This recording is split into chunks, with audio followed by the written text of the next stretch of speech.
Time now for PFT on Yahoo Sports. Peter King, Mike Florio breaking things down in the NFL. And Peter, nothing says parity like 15 weeks of a season in the books and the Browns playing a game where if they win, they're in first place in the division.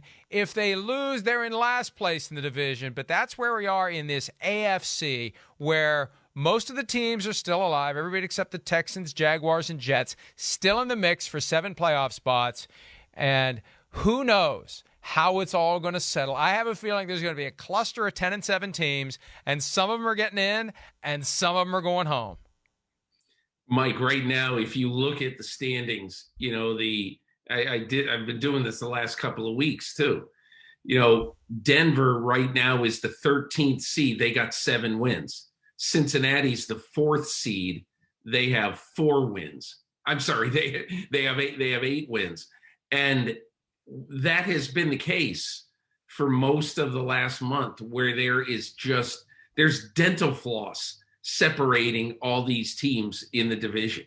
I mean, 10 teams in the AFC have 7 or 8 wins.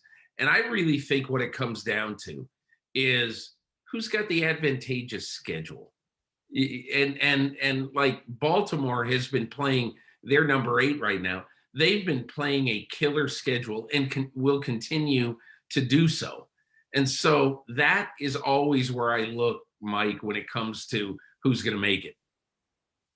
Yeah, that's the key. Do you have games against teams that are out of it? Do you have games against teams that are in it but they're kind of overmatched? Do you have a murderer's row coming up? And one of the realities, Peter, of the late season schedule was you've got a game looming in the final 2 weeks or so against a powerhouse, but that team has clinched what it needs to clinch, so maybe they'll go easy and you can steal one through the back door that way. That's not happening this year in either conference because there's a fight at the bottom to get in and there's a fight at the top for that one and only bye.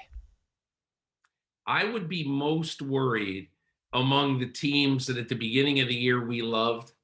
I'd be most worried if I were the Buffalo Bills. And not because, look, their last 2 weeks are cake. They've got Atlanta and the Jets at home. But, Mike, look at the Buffalo Bills right now. 5-5 conference record. And that's that is really in the lower. That's not even in the meaty part of the curve. That's in the lower part of the curve.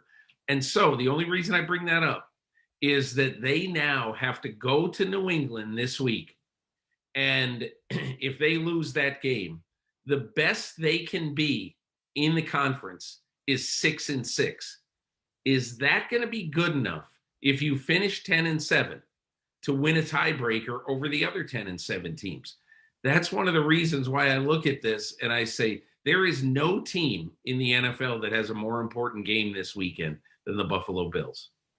And who would have ever dreamed back when the Bills were 4-1 and truly at the time the only dominant team in the NFL, they had won 4 straight games by something like an average margin of 28 points, that they would be 1 game in the standings ahead of the Dolphins now, who started 1-7 and have won 6 in a row. And they're in that cluster of 7-7 teams. Peter, what continues to fascinate me the most, though, is the tie that the Steelers worked very hard to get an extra 10 minutes against the Detroit Lions the day after Ben Roethlisberger went on COVID reserve and Mason Rudolph was pressed into service. That I feel like that tie, and I know the Steelers, when you talk about remaining schedule, they've got it tough, but I just feel like that tie is going to be a factor. And wouldn't it be something if all those tiebreakers, whether it's 10-7 or 9-8, that they become moot because the Steelers are 9-7-1 or 10-6-1, and they jump past all of them?